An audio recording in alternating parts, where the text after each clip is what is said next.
내가 저희를 위하여 비옵나니 내가 비옵는 것은 세상을 위함이 아니요 내게 주신 자들을 위함이니이다. 저희는 아버지의 것이로소이다. 내 것은 다 아버지의 것이요 아버지의 것은 내 것이온데 내가 저희로 말미암아 영광을 받았나이다. 나는 세상에 더 있지 아니하오나 저희는 세상에 있사옵고 나는 아버지께로 가옵나니 거룩하신 아버지여 내게 주신 아버지의 이름으로 저희를 보전하사 우리와 같이 저희도 하나가 되게 하옵소서. 내가 저희와 함께 있을 때에 내게 주신 아버지의 이름으로 저희를 보전하와 지켰나이다. 그 중에 하나도 멸망치 않고 오직 멸망의 자식뿐이오니 이는 성경을 응하게 함이니이다. 지금 내가 아버지께로 가오니 내가 세상에서 이 말을 하옵는 것은 저희로 내 기쁨을 저희 안에 충만히 가지게 하려 함이니이다. 내가 아버지의 말씀을 저희에게 주었사오매 세상이 저희를 미워하여 사오니 이는 내가 세상에 속하지 아니함 같이 저희도 세상에 속하지 아니함을 인함이니이다. 내가 비옵는 것은 저희를 세상에서 데려가시기를 위함이 아니요 오직 악에 빠지지 않게 보전하시기를 위함이니이다. 내가 세상에 속하지 아니함 같이 저희도 세상에 속하지 아니하여 삼나이다. 저희를 진리로 거룩하게 하옵소서. 아버지의 말씀은 진리니이다. 아버지께서 나를 세상에 보내신 것 같이 나도 저희를 세상에 보내었고 또 저희를 위하여 내가 나를 거룩하게 하오니 이는 저희도 진리로 거룩함을 얻게 하려 함이니이다. 내가 비옵는 것은 이 사람들만 위함이 아니요 또 저희 말을 인하여 나를 믿는 사람들도 위함이니 아버지께서 내 안에 내가 아버지 안에 있는 것 같이 저희도 다 하나가 되어 우리 안에 있게 하사 세상으로 아버지께서 나를 보내신 것을 믿게 하옵소서. 내게 주신 영광을 내가 저희에게 주었사오니 이는 우리가 하나가 된 것 같이 저희도 하나가 되게 하려 함이니이다. 곧 내가 저희 안에 아버지께서 내 안에 계셔 저희로 온전함을 이루어 하나가 되게 하려 함은 아버지께서 나를 보내신 것과 또 나를 사랑하신 같이 저희도 사랑하신 것을 세상으로 알게 하려 함이로소이다. 24절 같이 읽습니다. 아버지여 내게 주신 자도 나 있는 곳에 나와 함께 있어 아버지께서 창세 전부터 나를 사랑하심으로 내게 주신 나의 영광을 저희로 보게 하시기를 원하옵나이다. 아멘. 기도하겠습니다. 거룩하신 아버지 하나님, 이 시간 주님의 말씀을 축복해 주시고 말씀을 주님께서 저희들에게 깨닫게 하심으로 저희가 우리 주님의 더 큰 축복과 은혜에 합당한 자들로 우리가 세워지도록 도와주시옵소서. 함께 하신 주님의 귀한 자녀들을 주님께서 이 시간 주의 말씀 가운데 인도하시기를 우리 성령님께 의뢰합니다. 이 종을 붙들어 주시옵소서. 예수님의 이름으로 기도했습니다. 아멘. 자리에 앉으시겠습니다. 우리가 조직 예배를 준비하면서 교회에 관한 진리들을 생각을 하고 있습니다. 지난주에는 교회의 목적에 대해서 우리가 함께 말씀을 생각을 했습니다. 우리 누가복음 15장에 있는 세 가지 잃어버린 것에 관한 비유의 말씀을 통해서 교회가 양을 찾는 것이 교회의 목적이고 또 이제 주님께 돌아온 사람들이 주님께 보배가 되어서 쓰임되는 것, 주님의 재산으로서 활용되어지는 것이 교회의 목적이고 또 돌아온 아버지에게 돌아온 아들처럼 아버지를 기쁘시게 해드리고 아버지를 기뻐하는 것, 그것이 교회의 그 목적이다 이렇게 말씀을 드렸습니다. 오늘은 본문 가운데서 우리 주님의 이 기도를 함께 생각을 해보기를 원합니다. 주님께서 아버지 하나님께 드렸던 기도입니다. 많은 경우에 우리가 이 주기도문이라고 이렇게 부르는 이제 그 기도의 패턴을 사람들이 많은 경우에 마태복음 6장에 있는 그것을 주기도문이라 그렇게 얘기하지만은 사실은 주님이 들으신 기도는 아니고 그것은 주님의 가르치신 기도죠. 지금 우리가 주님이 들으신 기도라고 했을 때 그 기도는 바로 요한복음 17장에 마지막으로 이제 주님이 이 세상을 떠나시면서 제자들을 떠나서 주님께서 십자가로 가시기 전날 밤 마지막 식사를 하시고 이제 주님께서 저들을 떠나기 전에 주님께서 아버지 하나님께 드렸던 기도를 주님의 기도 혹은 주님의 대제사장적 기도라 그렇게 부르는 것입니다.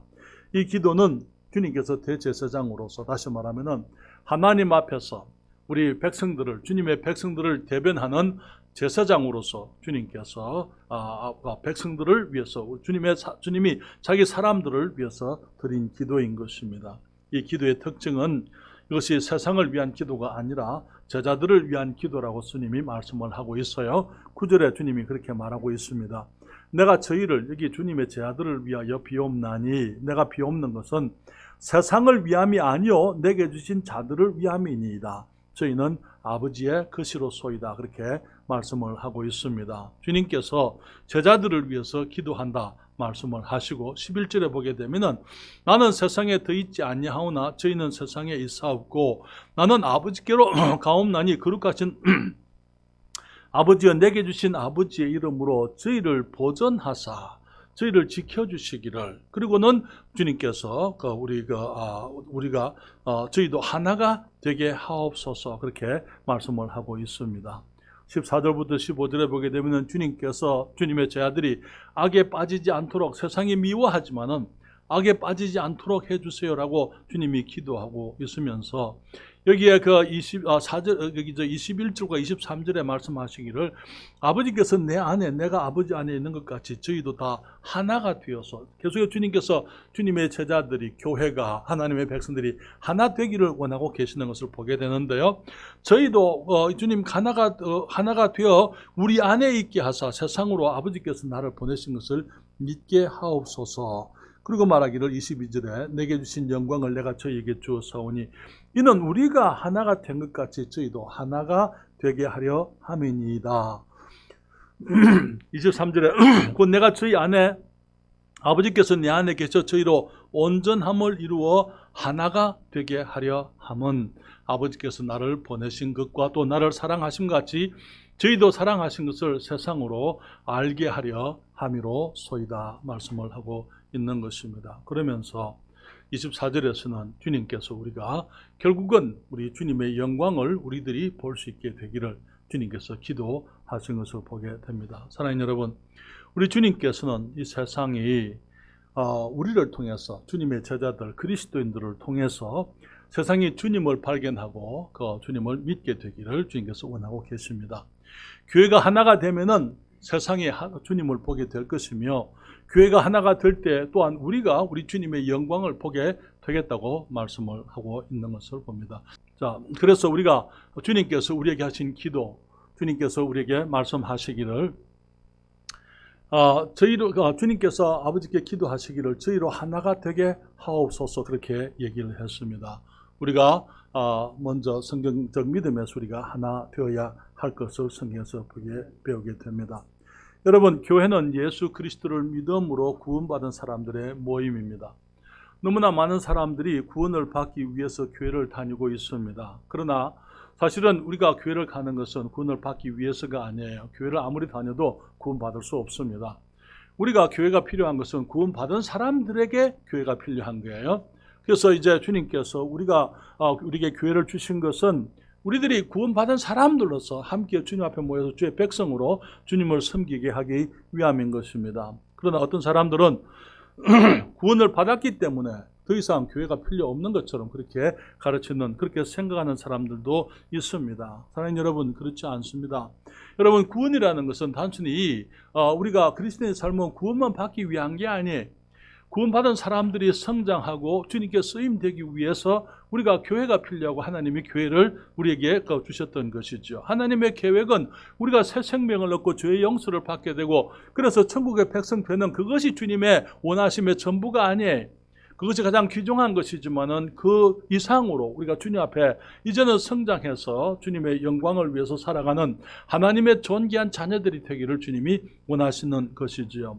우리가 지난주 얘기했던 교회 목적의 그 세 가지 이야기, 잃어버린 것을 되찾은 세 가지 이야기, 양을 찾는 것, 그것이 귀중하지만은 이제 하나님의 그 양우리에 들어온 사람들은 성장해야 되는 거예요. 그래서 이제는 거기에서 주님의 보배스러운 보배와 같은 주님의 일꾼들이 되어야만 되는 것입니다. 그래서 주께 쓰임이 되어야 되고, 그리고 계속해서 아버지 하나님과 지속적인 이 인격적인 관계 속에서 아버지를 기쁘시게 해드리는 그러한 성숙의 이 과정으로 나아가야 되는데 그것이 교회 안에서 가능하게 되는 것입니다. 교회를 통해서 우리가 이제 구원을 얻는 것이 아니고 구원받았기 때문에 교회 안에서 주님을 섬기게 되는 것이죠. 여러분, 교회는 예수 그리스도를 믿는 믿음의 고백을 기초로 한 모임입니다. 마태복음 16장 15절부터 18절에 주님이 말씀하셨잖아요. 가라사대 너희는 나를 누구라 하느냐? 시몬 베드로가 대답하여 가로되 주는 그리스도시요 살아계신 하나님의 아들이시니이다. 예수께서 대답하여 가라사대 바 요나 시몬아 네가 복이 있도다. 이를 내게 알게 하니는 혈육이 아니요 하늘에 계신 내 아버지시니라. 또 내가 내게 이르노니 너는 베드로라. 내가 이 반석 위에 내 교회를 세우리니 음부의 권세가 이기지 못하리라. 주님께서 이제 그 사역 가운데서 내가 내 교회를 세우겠다라고 선포하신 그 시점이 언제였습니까? 주님께서 내 교회를 세우겠다 선포하신 그 시점은 이제 처음으로 사람들 가운데서 예수 그리스도에 대한 신앙의 고백을 들었기 때문인 것입니다. 주님께서 베드로가 말하기를 주는 그리스도시요 살아계신 하나님의 아들이십니다라는 고백을 들으셨을 때에 주님께서 말씀하시기를 바 요나 시몬아 네가 복이 있도다. 이를 내게 알게 하니는 혈육이 아니요 하늘에 계신 내 아버지시니라 말씀하시고 너는 베드로라. 이제 주님께서 이제 석재 이 돌이기 때문에 내가 이 반석 위에 안반 위에다가 이 주님이 자기 자신을 말씀하시는 게 그리고는 주님께서 말씀하시기를 이 베드로를 가지고 이 석재를 돌을 가지고 주님의 교회를 세우시게 되면은 음부의 권세가 이기지 못하리라 그렇게 말씀을 하고 있는 것입니다. 사랑하는 여러분, 우리가 그리스도를 주로 영접하게 될 때 우리는 하나님의 자녀로 거듭나게 됩니다. 주님 말씀하시기를 요한복음 1장 12절에 영접하는 자 곧 그 이름을 믿는 자들에게는 하나님의 자녀가 되는 권세를 주셨으니 그렇게 말씀을 했어요. 우리가 구원받는 것은 우리의 행위와 상관이 없이 하나님의 은혜로 구원받는 것을 우리가 잘 알고 있습니다. 에베소서 2장 8절과 9절에 주님 말씀하시기를 너희가 그 은혜를 인하여 믿음으로 말미암아 구원을 얻었나니 이것이 너희에게서 난 것이 아니요 하나님의 선물이라 행해서 난 것이 아니니 이는 누구든지 자랑치 못하게 함이니라 그렇게 말씀을 했어요. 그렇기 때문에 이 교회의 구성원은 어떤 사람들입니까?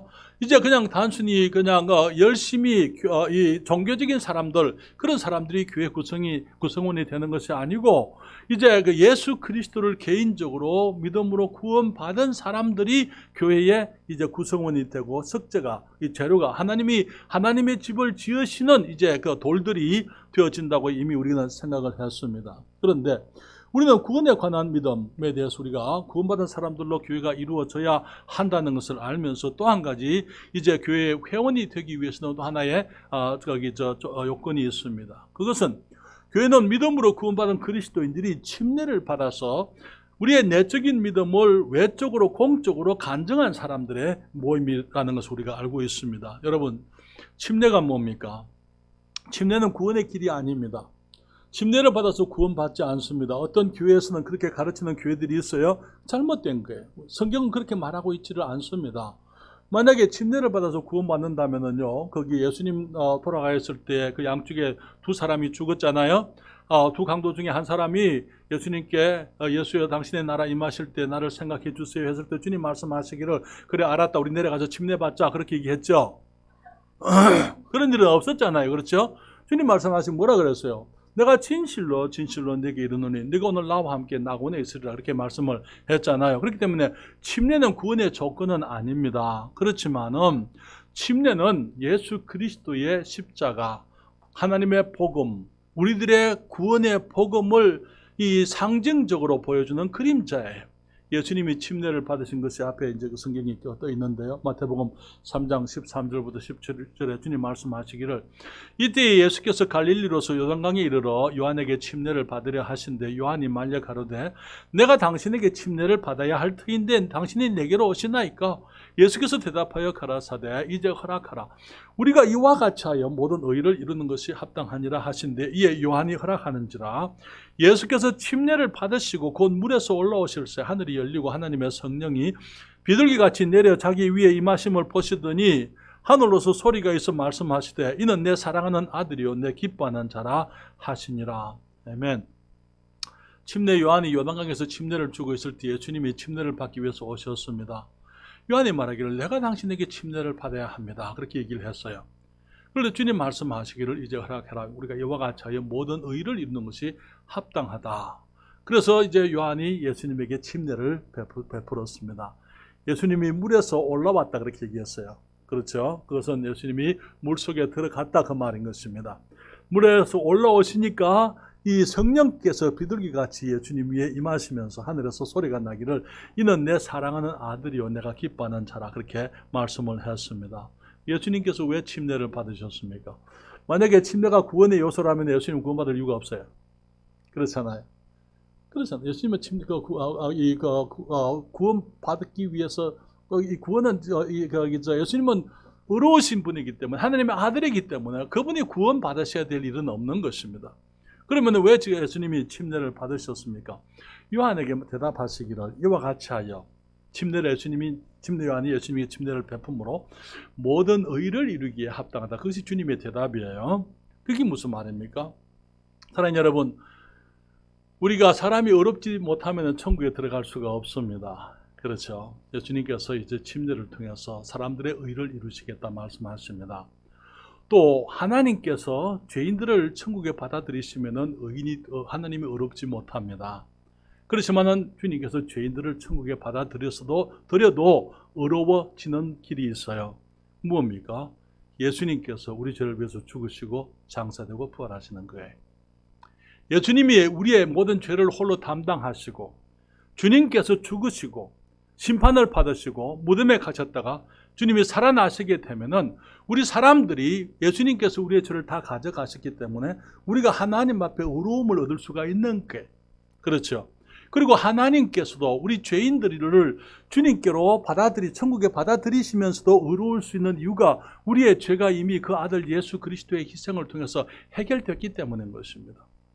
그래서 침례가 무엇입니까? 그것은 예수님께서 공생의 사역 처음에 주님이 침례를 받으시면서 하시는 일이 의를 이루기 위해서 주님께서 마지막에 죽으시고 장사되고 부활하실 것을 미리 상징적으로 보여주신 거예요. 침례 요한이 뭐라고 얘기합니까? 내가 당신에게 침례를 받아야 하는데 무슨 말입니까? 내가 주님의 침례를 내가 받아야 됩니다. 주님이 죽으시고 장사되고 부활하신 그 복음 그것을 통해서 내가 구원받을 수가 있는데 주님이 내게로 오십니까? 주님 말씀하시기를 이제 허락해라 우리가 이와 같이 하여 모든 의를 이루는 것이 합당하니라. 그래서 침례를 주님이 받으셨습니다. 그것은 주님이 죽으시고 우리를 위해서 죽으실 뿐 아니라 장사되었다가 물속에 들어가셔서 나오시기 때문에 부활하실 것을 상징적으로 보여주는 것입니다. 예수님이 공생의 시작에 침례를 받으심으로 이제 공생의 마지막에 하실 그분의 우리 구속의 사역, 그분의 죽으심과 장사와 부활을 미리 보여주셨고 공생의 마지막에는 실제로 그 침례가 상징해 주고 있는 것처럼 주님께서 십자가에서 우리 죄를 위해서 죽으시고 장사되고 부활하심으로 우리의 복음을 주님이 완성하시게 된 것입니다. 사랑하는 여러분, 그러면 그리스도인들은 왜 침례를 받습니까? 침례는 그리스도의 복음에 대한 우리의 믿음의 고백입니다. 주님은 예언적인 의미로 침례를 받으셨어요. 그러나 우리는 침례를 받는 것은 이미 이루어진 십자가에서 이루신 그리스도의 복음을 믿음으로 우리가 그 복음에 대한 우리의 믿음을 이제는 침례를 통해서 공포하는 게 사람들 앞에 나타내고 보여주는 것입니다. 여러분 고린도전서 15장 1절부터 4절까지 성경이 말하죠. 형제들아 내가 너희에게 전한 복음을 너희로 알게 하노니 복음을 내가 너희에게 알게 하겠다. 그게 뭡니까? 이는 너희가 받은 것이요 또 그 가운데 선 것이라. 너희가 만일 나의 전한 그 말 그 복음을 굳게 지키고 헛되이 믿지 아니하였으면 이런 말미암아 구원을 얻으리라. 내가 받은 것을 그게 뭡니까? 복음이죠. 먼저 너희에게 전하였느니 이는 이 복음은 성경대로 그리스도께서 우리 죄를 위하여 죽으시고 장사 지낸 바 되었다가 성경대로 다시 사흘 만에 살아났사. 그렇게 말씀을 했습니다. 복음이 무엇입니까? 복음의 정의는 우리가 죄인이지만은 우리가 심판을 받아야 되지만은 그리스도께서 오셔서 그분이 우리 대신 죽으셨다 그 말이에요. 그리고 장사되셨다가 그분이 살아나셨다는 것입니다. 우리가 그것을 믿음으로 구원받지 않습니까? 그렇죠? 여러분 예수님을 믿습니까? 구원받으셨습니까? 어떻게 해서 구원받으셨습니까? 여러분 우리가 한 거 아무것도 없어요. 그렇죠. 그냥 예수님을 믿음으로 내가 그 은혜를 인하여 믿음으로 말미암아 구원을 얻었나니 이것이 너희에게서 난 것이 아니요 하나님의 선물이라 행위에서 난 것이 아니니 이는 누구든지 자랑치 못하게 함이니라 주님이 말씀을 하고 있는 것입니다. 사랑하는 여러분, 어떤 교회들은 세례를 행합니다. 어떤 사람들은 내가 세례를 받았습니다 라고 그것이 충분한 것처럼 얘기합니다. 그렇지만은 세례에는 죽음과 장사와 부활의 의미가 그게 담겨져 있지를 않아요. 그렇지 않아요? 세례는 우리가 역사를 통해서 잘 알고 있고 우리가 증명할 수 있는 것은 세례는 비성경적이라는 것이죠. 그리고 그것을 사람들이 그들의 편리를 위해서 그들의 교리를 위해서 그들이 변경시킨 것이 이 세례라는 것을 우리가 알고 있습니다. 세례에는 죽음과 장사와 부활의 의미가 담겨져 있지 않습니다. 세례 여러분 혹시 받으신 분들이 계십니까? 세례는 어떻게 합니까? 사람의 머리에다가 물을 몇 점 이렇게 뿌려서 이제 그것을 세례라고 이렇게 얘기하는데요. 사랑하는 여러분, 거기 세례에는 장사의 의미가 있을 수가 없는 거예요.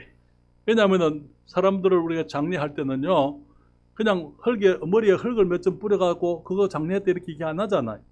완전히 땅 속으로 들어가야 되잖아요. 예수님께서 무덤 속에 완전히 들어가셨어요. 그렇죠? 주님께서 그냥 슬쩍 무덤 앞에만 갔다가 나오신 게 아니고 무덤 속에 들어가셔서 3일 동안 갇혀 계시다가 주님께서 이제 거기에 부활하신 것을 우리가 아는 것입니다. 그렇기 때문에 이 세례는 사람들이 만든 것인 것을 우리가 성경을 통해서 알고 있습니다. 예수님께서 물속에 들어가셨건 올라오셨다고 말씀을 하고 있어요. 그렇기 때문에 우리가 믿는 침례는, 성경적인 침례는 구원을 하는 건 아니지만은 예수 그리스도의 복음에 대한 우리의 믿음을 우리가 사람들 앞에 공포하는 것, 나타나는 것. 나도 구원 받았습니다. 나도 예수님께서 내 죄를 위해서 죽으시고 장사되고 부활하신 것을 믿습니다라고 하는 믿음의 고백인 것입니다. 그렇기 때문에 침례는 이 교회의 회원이 될 수 있는 한 가지 조건인 것을 성경에 보게 됩니다. 말씀드린 것처럼 침례는 구원의 조건은 아닙니다. 구원을 받기 위해서 우리가 행할 수 있는 일은 아무것도 없습니다.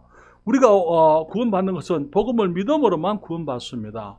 그런데 우리의 내적인 믿음은 하나님만 보실 수가 있는 거예요. 그렇지만은 이제 우리의 내적인 믿음을 외적으로 표현할 때에 우리는 침례를 받게 되고 그 침례를 받음으로 이 교회의 회원으로 이제 인정되어지게 되는 것이죠. 여러분, 교회가 침례를 베푸는 것은 우리 주님이 주신 명령이라는 것 우리가 잘 알고 있습니다. 마태복음 28장 19절 20절에 주님 말씀하시기를 그러므로 너희는 가서 모든 족속으로 제자를 삼아 아버지와 아들과 성령의 이름으로 침례를 주고, 주님의 명령이에요. 그렇죠? 내가 너희에게 분부한 모든 것을 가르쳐 지키게 하라. 볼지어다 내가 세상 끝날까지 너희와 항상 함께 있으리라. 그렇게 말씀을 했습니다. 침례는 그냥 그냥 받는 것이 아니고 먼저 침례를 받기 위한 조건은 내가 예수를 믿고 구원받았느냐 하는 거예요. 예수 그리스도께서 나의 구세주 되신 것을 내가 믿고 있느냐 하는 것이죠. 믿으면 구원받았습니다. 침례를 받아서 천국 가는 게 아니기 때문에 더 이상 거기에서 멈추어도 천국은 가고 죄용서는 받았습니다만은, 그러나 우리는 지금 이 세상에 있는, 이 세상의 물리적인 세상 속에 있는 영적인 기관, 이 교회 안에서 우리들이 이제 회원이 되는 것을, 함께 하나가 되는 것을 말하는 것입니다. 그렇기 때문에 우리가 이제 침례가 교회 회원의 한 가지 조건이 되는 것을 우리가 이제 발견하게 되는데요. 여러분, 침례가 무엇입니까? 우리가 예수 그리스도와 하나 된 것을 먼저 고백하는 것입니다. 로마서 6장 3절 4절에 말하기를 무릇 그리스도 예수와 합하여 침례를 받은 우리는 그의 죽으심과 합하여 침례받은 줄을 알지 못하느냐. 침례받은 것이 우리 주님의 죽으심과 합하여 침례받은 것이라고요. 그리고 말하기를 그러므로 우리가 그의 죽으심과 합하여 침례를 받음으로 그 다음에 그와 함께 장사되었나니 이는 아버지의 영광으로 말미암아 그리스도를 죽은 자 가운데서 살리심과 같이 우리로 또한 새 생명 가운데서 행하게 하려 함이니라. 만일 우리가 그의 죽으심을 본받아 연합한 자가 되었으면 또한 그의 부활을 본받아 연합한 자가 되리라. 그렇게 말씀을 했습니다. 그래서 여기서 말씀하고 있는 것은 이 침례가 무엇입니까? 내가 그리스도와 연합했다, 그리스도와 하나 되었다 하는 것을 상징적으로 얘기하는 것입니다. 내가 그리스도의 죽으심과 합하여 이미 이제 하나 되어서 성령 안에서 우리가 침례를 받았습니다. 우리가 그리스도 안에서 이미 십자가에서 죽었습니다. 갈라디아서 2장 20절에 말하기를 내가 그리스도와 함께 십자가에 못 박혔나니 그런 적 이제는 내가 산 것이 아니오 오직 내 안에 그리스도께서 사신 것이라. 내가 육체 가운데 사는 것은 나를 사랑하사 나를 위하여 자기 몸을 부리신 하나님의 아들을 믿는 믿음 안에서 사는 것이라 그렇게 말씀을 하고 있는 것입니다. 그렇기 때문에 예수 그리스도의 십자가, 그분의 희생과 그분의 장사와 그분의 부활을 믿을 때에 우리가 이제 그리스도와 연합해서 그리스도의 죽으심과 합해지게 되고 그리스도의 장사와 합해지게 되고 우리가 이제 그리스도의 부활과 합해져서 우리가 지금은 새 생명 가운데 살고 있다 하는 그것을 이제는 침례를 받음으로 내 안에 이미 이루어진 이 사건을 침례를 받음으로 사람들 앞에서 이제 공포하게 되는 것이죠. 그래서 사람들은 우리의 속에 있는 믿음을 보지 못하지만은 내가 받는 침례를 통해서 이 사람도 우리와 같은 믿음의 사람이구나. 내가 믿는 예수 그리스도를 이 사람도 믿는구나. 그래서 교회가 그 사람을 교회의 일원으로 받아들이게 되는 것입니다. 여러분, 사도행전 2장 41절 말씀 여러분 앞에 자막에 떠 있습니다. 함께 다 같이 읽겠습니다. 그 말을 받는 사람들은 침례를 받음에 이날에 제자의 수가 3,000이나 더하더라. 뭐라 그랬습니까? 이날에 그날 오순절날 제자의 수, 회원 수가 3,000이나 더해졌다. 어디 더해졌어요? 교회에, 예루살렘 교회에.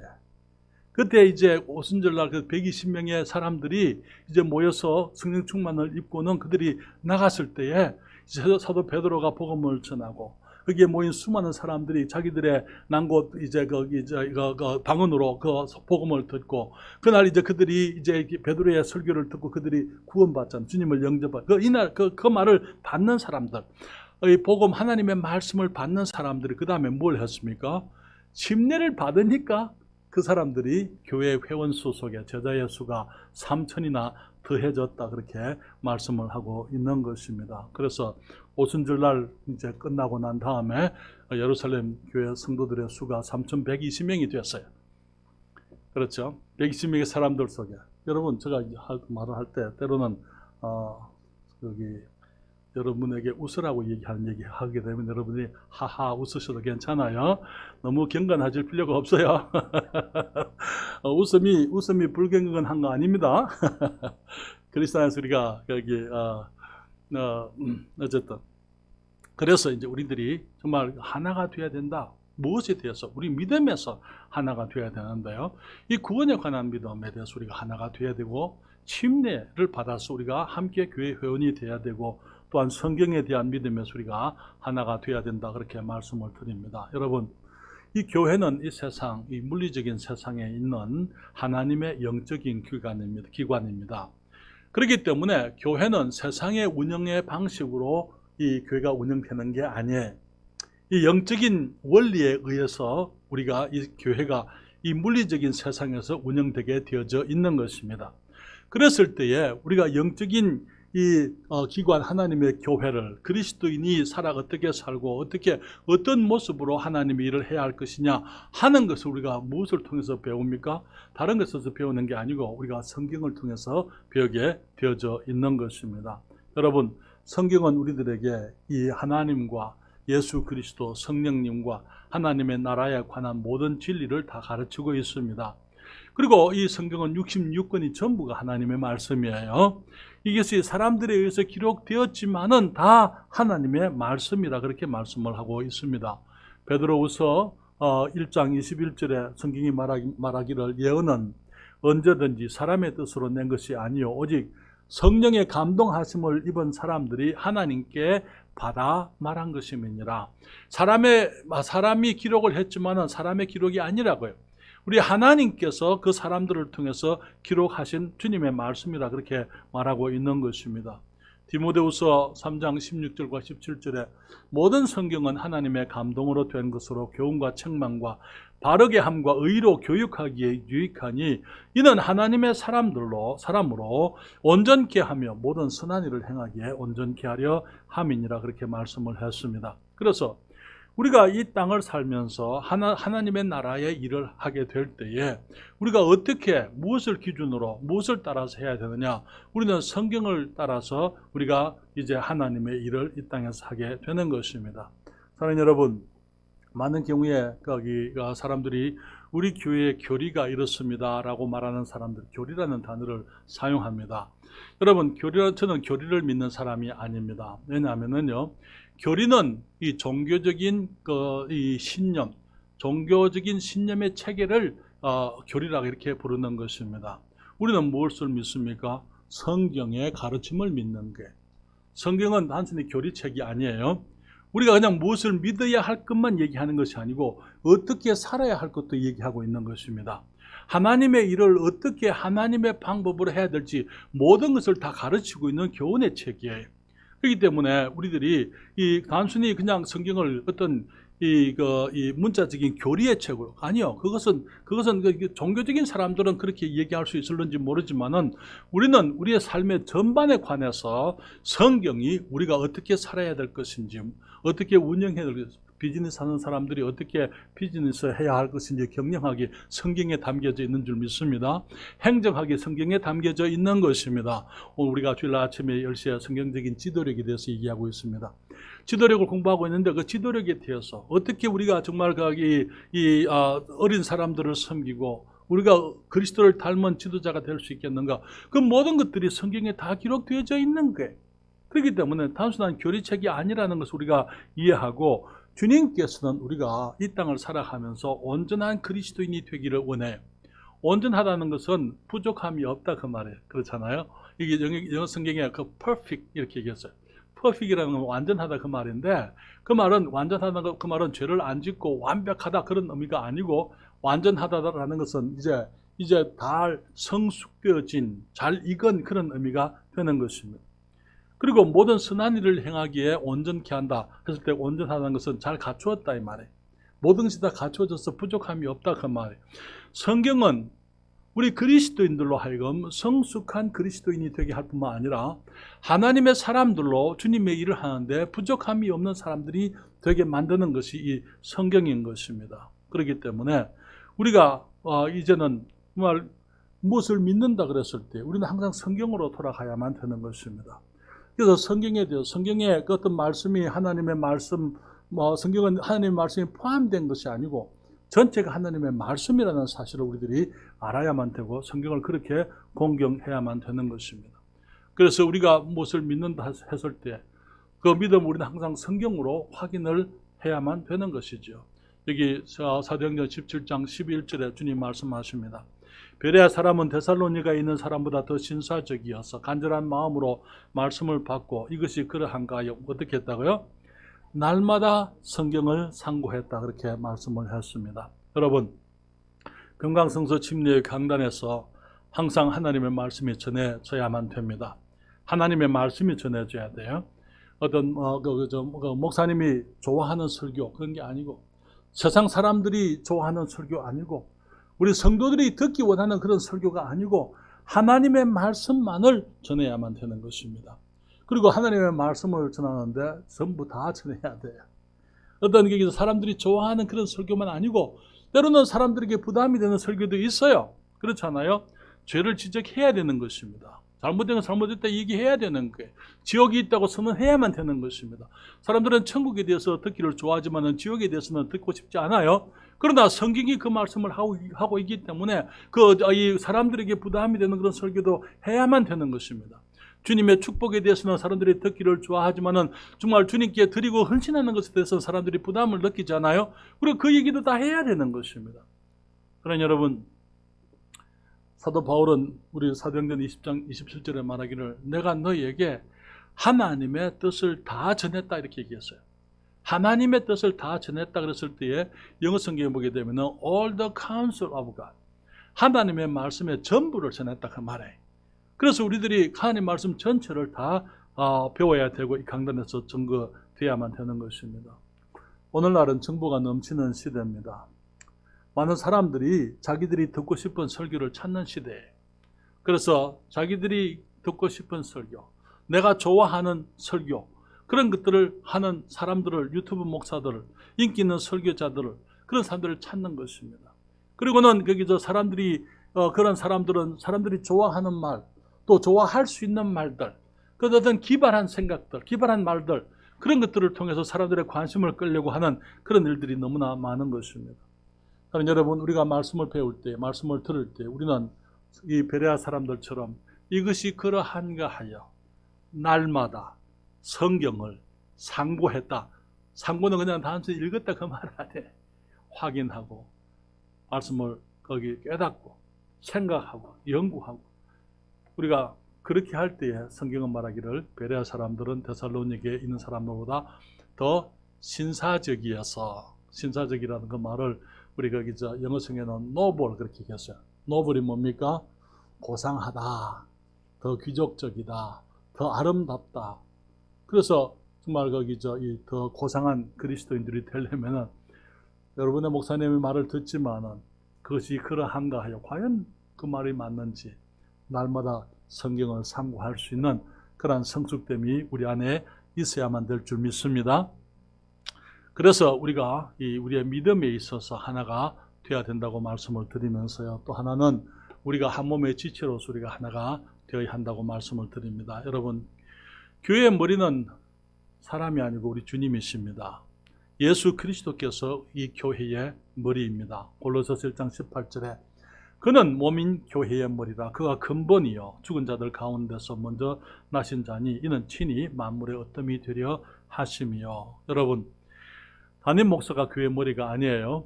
어떤 교회도 담임 목사가 머리가 될 수 없습니다. 만약에 담임 목사가 머리가 되면은 그 교회는 더 이상 주님의 교회가 아닙니다. 그 목사님의 교회가 되는 것입니다. 목사들은 어떤 사람들입니까? 오늘 아침 우리가 얘기했던 것처럼 종이에요. 그렇죠? 사환입니다. 심부름꾼이에요. 하나님의 말씀을 주님께로 받아서 주님의 자녀들에게 이제 그 음식을 갖다가 먹이는 이 영적 양식을 제공하는 그런 이 사환들에 불과한 것이죠. 그렇기 때문에 담임 목사가 어깨에 힘줘야 될 이유가 없어요. 겸손해야 되고 정말 그 모든 성도들을 상전처럼 그렇게 섬겨야만 되는 것입니다. 여러분, 교회 머리는 예수 그리스도입니다. 어떤 인간적인 집단이 혹은 기관이 교회 머리가 될 수 없습니다. 교단이라든지 친교회라든지 교회 집단이 교회 머리가 아니라는 것입니다. 왜냐하면 주님께서는 이 땅에 교회를 세우셨지 이 교회의 집단 혹은 교단이나 교파 여러 교회들을 주님이 세우지 않았다는 것이죠.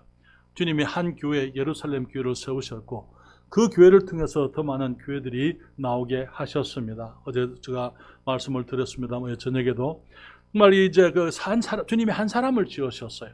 그 한 사람을 통해서 이 땅에 인류로 가득하게 하셨던 것처럼 주님께서 한 교회를 세우시고 그 교회를 통해서 이 땅에 주님의 교회들이 가득하게 하시는 것이 주님의 방법인 것입니다. 그렇기 때문에 우리가 서로 공경하고 우리가 부모님을 공경하고 어른들을 공경하는 것은 당연히 우리들이 그렇게 하지만 그러나 누구도 누구에게 예속되지를 않아요.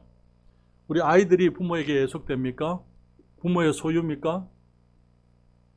아니요. 그렇죠. 아이들은 우리 거 아니에요. 우리 주님 거예요. 아이들은 독자적인 인격과 인권을 가지고 있는 것입니다. 교회가 크든지 작든지 상관이 없어요. 모든 교회들은 다 하나님 앞에서 동등한 하나님의 교회들입니다. 그렇기 때문에 큰 교회라고 해서 힘 있다고 해서 작은 교회를 이제 영향을 미치거나 이렇게 군림하거나 그렇게 주장해서는 안 되고, 작은 교회라고 해서 누구에게 어떤 다른 교회, 다른 큰 사람들에게 예속되어야 될 이유도 없는 것입니다. 그래서 우리는 독립교회를 우리가 믿는 것입니다. 여러분, 우리 교회는 이 한국 성서 침례교회, 목회자 친교회와 교제를 합니다. 그런데 정확하게 얘기하면은요, 제가 한국 성서 침례교회, 목회자 친교회 목사님들과 교제하는 거예요. 무슨 말이냐면은 친교회는 교회의 친교회가 아니라는 거예요. 친교회는 목사님들의 친교회예요.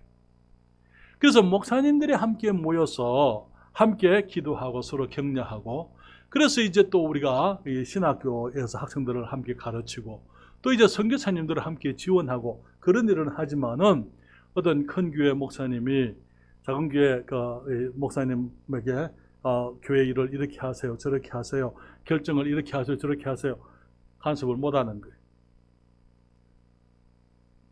너무나 많은 경우에 한국의 친교회가, 우리 성서 침례교회 친교가 잘못되고 변질되어지는 이유가 뭐냐면요, 마치 친교회가 목회자의 친교회가 아니고 교회의 친교회인 것처럼 생각을 하는 것입니다.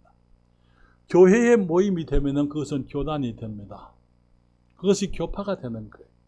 제가 미국에 갔다가 이제 30년 가까이 이후에 한국에 나와 보니까 우리 교회들이 너무나 많이 변질되었어요. 평택의 어느 교회 가니까 거기다 이렇게 붙여놨어요. 교회 이름 간판에다가 한국 성서 침례회 무슨 교회. 여러분, 성서 침례회는 교단 아니에요. 그런 교단은 없습니다. 그러나 사람들이 그렇게 생각하는 거. 왜? 모든 사람들이 한국에서 전부 다 교단에 속해 있다고 생각하니까. 그렇죠? 다 교단에 속해, 어느 교단에 속했습니까? 아니요, 우리는 교단에 속해 있지 않습니다. 우리는 독립교회입니다. 이상한 교회가 있네. 왜? 그런 걸 못 봤으니까. 성경에 하나님께서 교단을 만드신 적이 없어요. 예수님께서 교회 집단을 만드신 적이 없습니다. 모든 교회가 다 개교회예요. 그래서 개교회가 한 교회가 다른 교회를 주장할 수가 없는 것입니다. 그래서 사랑하는 여러분, 그 교회에, 개교회에, 하나님의 교회, 예수 그리스도가 머리인 우리 교회에 우리 성도들은 다 지체인 것입니다. 여러분, 다 같이 고린도전서 12장 14절부터 27절 말씀을 다 같이 성경을 펴서 잠시 읽습니다. 고린도전서 제12장 14절부터 27절까지 있는 말씀을 제가 천천히 읽을 때 여러분 눈으로 함께 봐주십시오. 몸은 한 지체뿐이 아니요 여럿이니 만일 발이 이르되 나는 손이 아니니 몸에 붙지 아니하였다 할지라도 이로 인하여 몸에 붙지 아니한 것이 아니요, 또 귀가 이르되 나는 눈이 아니니 몸에 붙지 아니하였다 할지라도 이로 인하여 몸에 붙지 아니한 것이 아니니 만일 온 몸이 눈이면 듣는 것은 어디며 온 몸이 듣는 것이면 냄새 맡는 것은 어디뇨. 그러나 이제 하나님이 그 원하시는 대로 지체를 각각 몸에 두셨으니 만일 다 한 지체뿐이면 몸은 어디뇨. 이제 지체는 많으나 몸은 하나라. 눈이 손들어 내가 너를 쓸데없다 하거나 또한 머리가 발들어 내가 너를 쓸데없다 하거나 하지 못하리라. 이뿐 아니라 몸에 더 약하게 보이는 지체가 도리어 요긴하고 우리가 몸에 덜 귀히 여기는 그것들을 더 귀한 것들로 입혀주며 우리의 아름답지 못한 지체는 더욱 아름다운 것을 얻고 우리의 아름다운 지체는 요구할 것이 없으니 오직 하나님이 몸을 고르게 하여 부족한 지체에 존귀를 더하사 몸 가운데서 분쟁이 없고 오직 여러 지체가 서로 같이하여 돌아보게 하셨으니 만일 한 지체가 고통을 받으면 모든 지체도 함께 고통을 받고 한 지체가 영광을 얻으면 모든 지체도 함께 즐거워하느니. 27절 같이 읽을까요? 너희는 그리스도의 몸이요 지체의 각 부분이라. 아멘. 주님 말씀하시길 우리는 다 한 몸의 지체라 그렇게 얘기했어요. 그렇죠? 한 몸이라고요. 그렇죠? 주님 말 너희는 그리스도의 몸이요 또 그 각 지체의 각 부분이다. 지체에는 많은 그 지체들이 있잖아요. 하나님께서 그 뜻대로 우리를 지체가 되게 하셨다고 말씀을 하는 것입니다. 여기 고린도전서 12장 18절을 함께 읽어볼까요? 고린도전서 12장 18 성경에 그러나 이제 하나님이 그 원하시는 대로 지체를 각각 몸에 두셨으니 하나님이 원하시는 대로 각각의 지체를 말해요. 각각의 지체를 몸에 두셨다. 그렇게 말씀을 하는 것입니다. 여러분, 내가 몸, 교회의 일부가 지체가 되게 하셨습니다. 누가 하신 거예요? 하나님이 함께 하게 하시는 거예요. 그런데 지체가 다 같은 지체가 아닙니다. 다 달라요. 얼마나 감사한지 몰라요. 그렇죠? 다 이게 너무나 감사한 거예요. 조화가, 아름다움이 그곳에 이 다양함 속에 있기 때문에 그렇죠. 그런데 그것을 누가 결정합니까? 우리 하나님이 결정하시는 거예요. 내가 우리 몸된 교회에서 무슨 일을 하는지 그것은 우리 주님이 하시는 것입니다. 여러분, 앞을 보십시오. 우리 몸에 왜 지체가 많은 종류가 지체가 있습니까? 살아가려면 많은 역할을 우리가 해야 되는 거예요. 눈이 필요하죠. 왜? 봐야 되니까. 그렇잖아요. 손이 필요합니다. 왜? 일해야 되니까. 발이 필요합니다. 왜? 가야 되니까. 여러 가지 보고 또 일하고 가고 하는 여러 가지 일이 있어요. 이를 위해서 주님이 그 일을 할 수 있는 지체를 주님이 주시는 것입니다. 교회 안에 보게 되면은 다양한 지체들이 있어서, 지체가 있는 이유는 교회 안에 다양한 일들이 있다 이 말에, 그 일을 위해서, 그래서 성경에 말 역사는 여러 가지나 그렇게 말씀을 했어요. 많은 일들이 있지만은 성령은 같다. 여기 12장 4절부터 있는 말씀에 은사는 여러 가지나 성령은 같고 직임은 여러 가지나 주는 같으며 역사는 여러 가지나 모든 것을 모든 사람 가운데서 역사하시는 하나님은 같으니, 그렇게 말씀을 했습니다. 그게 무슨 말입니까? 여러 가지 일이 있어서 여러 가지 직임, 위치를 주신다 그 말에, 그리고는 은사를 주셔서 일하게 하신다 그 말에, 여러분 보아야 될 일이 있기 때문에 주님께서 눈을 주십니다. 눈을 어디다 주셨습니까? 여기 앞에 그 위치에 주신 거예요. 만약에 이 눈이 여기 갖다 붙으면 제대로 일 못할 거예요. 그렇죠? 항상 뒤로만 다녀야 됩니다. 자기 자리가 있는 거예요. 모든 지체가 자기 자리가 있어요. 그것을 직임이다 그렇게 말하고 있는 것입니다. 직임, 자리. 봐야 될 일을 위해서 눈이 눈자리에 있게 하시고, 그런데 모든 눈이 다 볼 수 있습니까? 어떤 눈은 못 보는 눈들이 있어요. 그렇잖아요. 그러면은 그 눈으로서의 기능을 못하지 않습니까? 주님께서 눈이 볼 수 있도록 능력을 주실 때 그것을 은사라 그렇게 얘기하는 거예요. 일이 있고 위치가 있고 능력이 있는 것입니다. 교회 안에 주님께서 우리가 해야 될 많은 일들을 어떤 지체가 할 수 있게 하시려고 어떤 자리에 두시면서 그 일을 할 수 있도록 능력을 주시는 것. 누가 하시는 것? 하나님께서 그 뜻대로 각각 지체를 몸에 주신다고 말씀을 하고 있는 것이죠. 그래서 성경은 말하기를 지체 중에서 더 귀한 지체, 덜 귀한 지체가 있을 수가 없다. 우리가 서로 돌아봐야 되고, 지체가 한 지체가 다른 지체를 무시하거나 이제 거기서 가볍게 여기서는 안 된다. 그렇게 주님이 말씀을 하고 있잖아요. 고린도서 12장 21절부터 27절, 오늘 우리가 읽은 말씀이지만은, 손이 너더러 내가 너를 쓸데없다 하거나 또한 머리가 발들어 내가 너를 쓸데없다 하거나 하지 못하리라.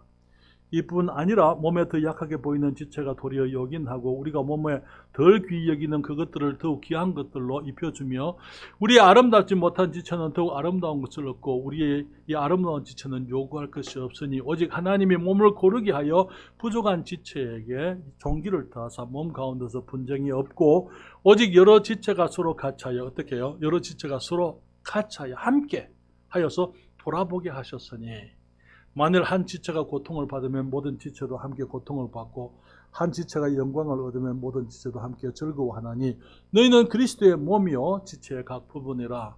그렇기 때문에 우리가 하나라는 사실, 지체로서 교회 몸의 지체들로서 우리들이 하나라는 사실을 우리가 알고 또 하나 되기 위해서 우리가 힘써야만 되는 것입니다. 우리가 하나 되면 어떤 일이 있습니까?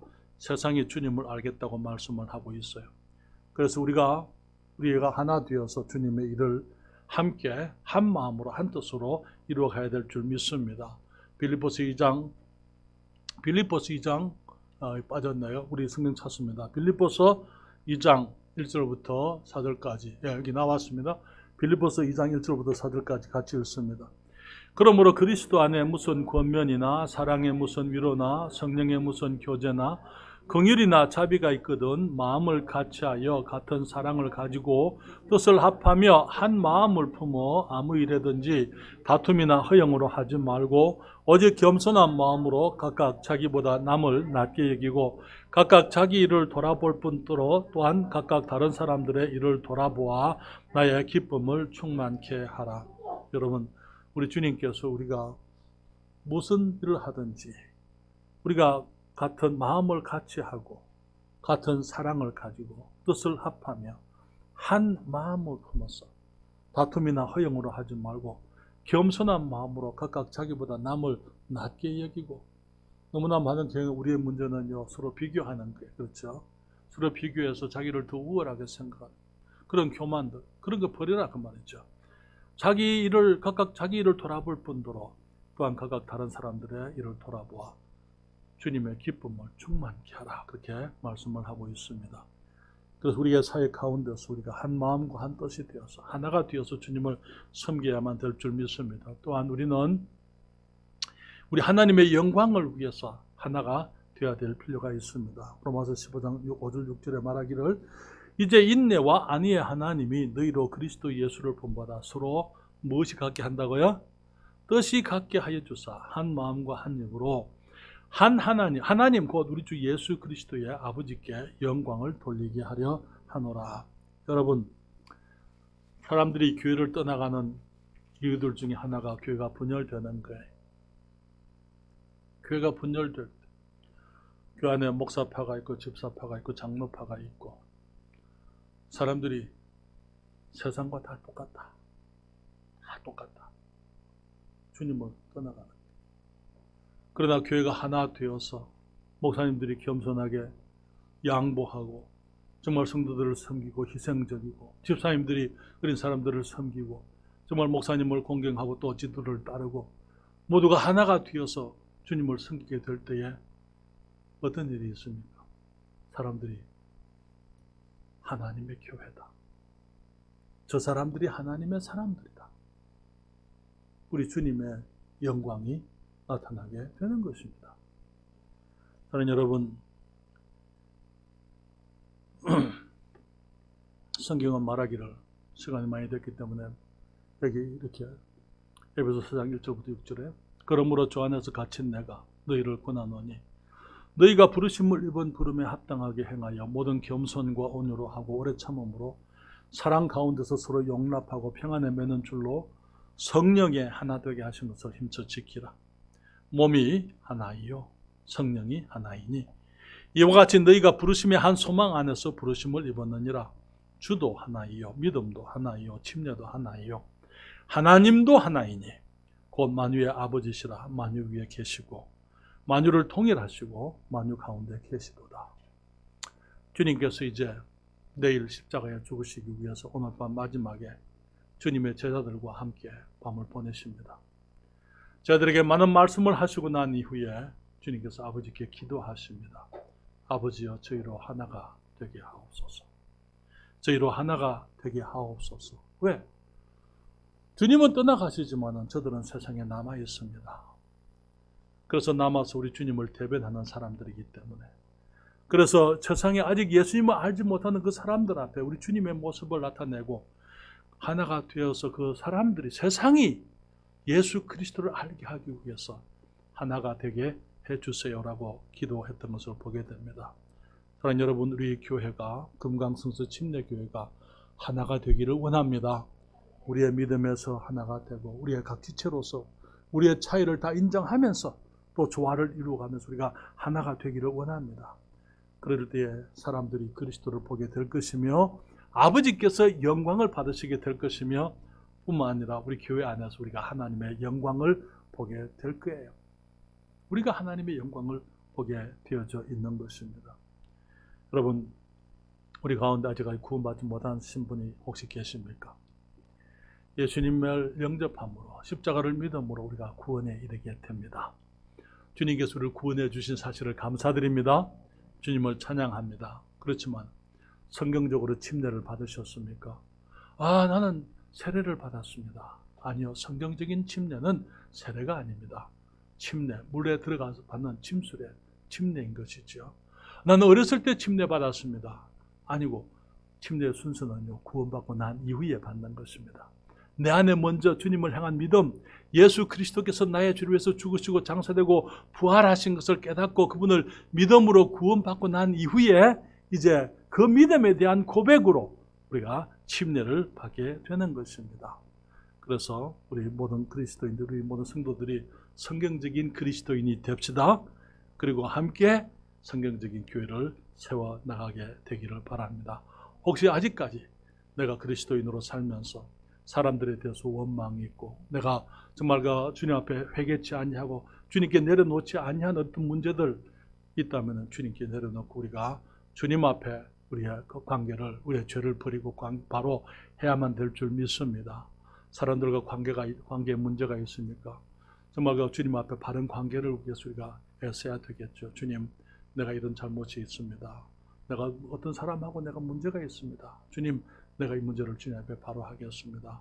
주님 앞에 내려놓고 하나님의 도우심 속에서 하나님과의 관계도 바로 하는 것이 중요하지만 역시 사람들과 우리 교회 지체들 간에 특별히 우리가 가까이 있는 사람들, 우리 가족들이라든지 사람들과의 관계 속에서 어떤 어려움이 있을 때 이것을 주님께 내려놓고 주님의 용서를 구하지만 또 사람들과도 화평을 우리가 추구해야만 되는 것입니다. 우리가 하나가 되는 것, 그게 주님의 마지막 기도였더라고요. 저희로 하나가 되게 하옵소서. 그 기도, 우리 주님의 기도가 우리 안에서 이루어지게 되기를 바랍니다.